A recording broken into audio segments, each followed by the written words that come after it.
Okay, this is my 7.5 month review of my JBJ LED tank. And again, of course, I'm always playing around with this tank, adding fish, adding coral. The main difference from, I believe, my last video, I had an elegance coral, wasn't doing too well in this tank, so I returned it to the store, and hopefully they could get it back in healthy shape. But in turn, I did get a long tentacle plate coral from Australia, which is doing very well. As you can see here, there's some decent current flow on it, and it's really very nice. It has nice pop to it at the night. And I got my other xenia, I think that's how you say it, red coral, and then of course Freckles is always doing his thing, swimming around. I have actually an interesting story with my yasha goby. Unfortunately, you won't see it unless it's early in the morning. I had one, and I believed it didn't make it from a couple of days because I haven't seen it in a handful of days looking for food. So I got another one because I was able to obtain from a fish store, and they, in my area here, they don't come often.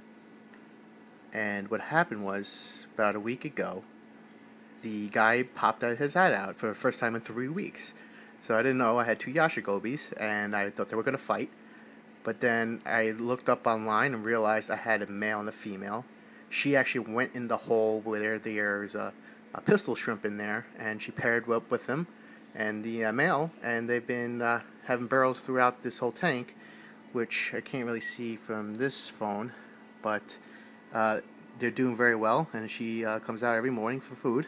He's still very shy, never really see him as often, but that's the story with that, which is pretty cool. Maybe I get some baby yasha gobies floating in the tank one day. And there's my sprinkles, the rainford goby. And I just moved around a whole bunch of things. I've moved my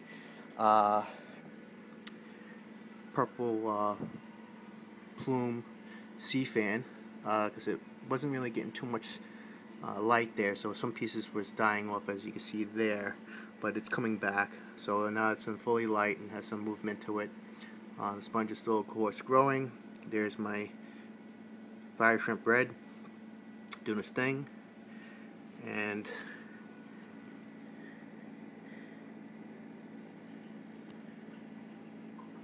there's a little hermit crab with an astrea snail shell that he grabbed, and there's Trip, the mandarin. And I moved my scully, and it's finally coming back.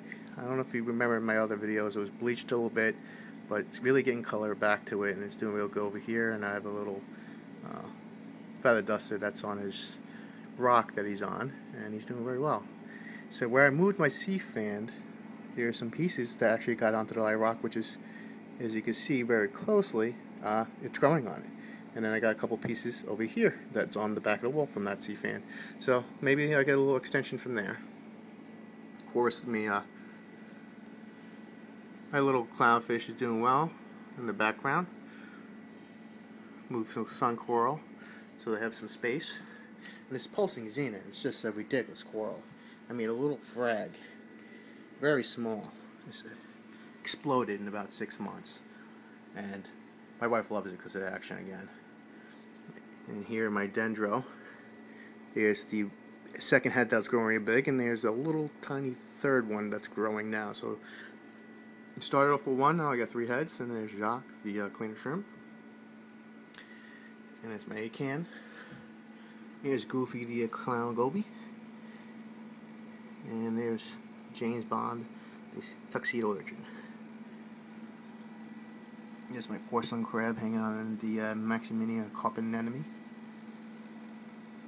The goniopora doing very well, and I had this for about 4 months now, and doing very well. It's actually growing. So there's Mini P, the Tailspot Blenny, got really big from when I originally purchased him, so he's doing very well.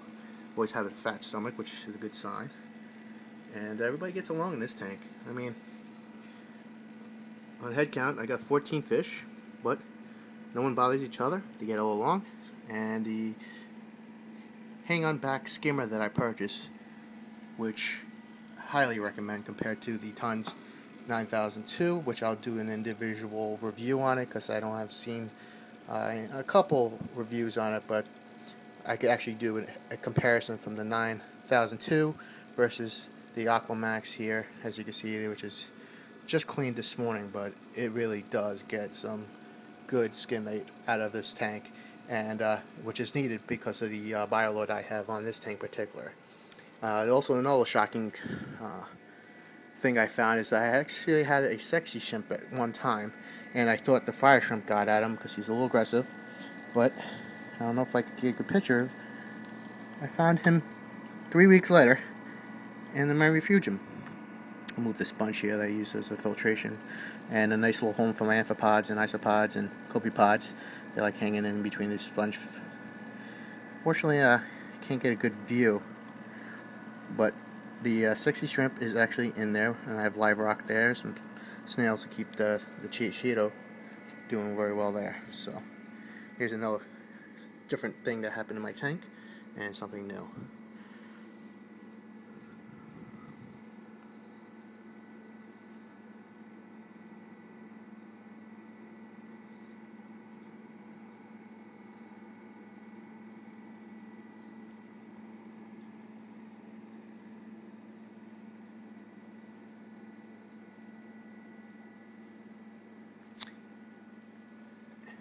One last thing that I forgot to take, I actually, to lighten up the bioload, I did bring back the yellow watchman goby and the scooter Blenny, because the mandarin was getting a little thin, and I think they were fighting for copypods, so I just had to lighten it up, and even though he eats the cyclopleas, but I still believe that they eat the copypods that are in his tank, and they're still on the glass, so that's a good thing. And there's Tigger, the Tailspot goby. Not Tailspot, the twin spot. He loves to go around and eat the sand, which is cool. Yeah, and there's Flick, the firefish. I don't know where he was, but he popped out of nowhere. And there's Jacques cleaning everything.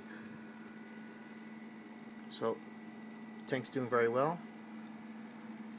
Everything's growing and exploding, and everybody getting along.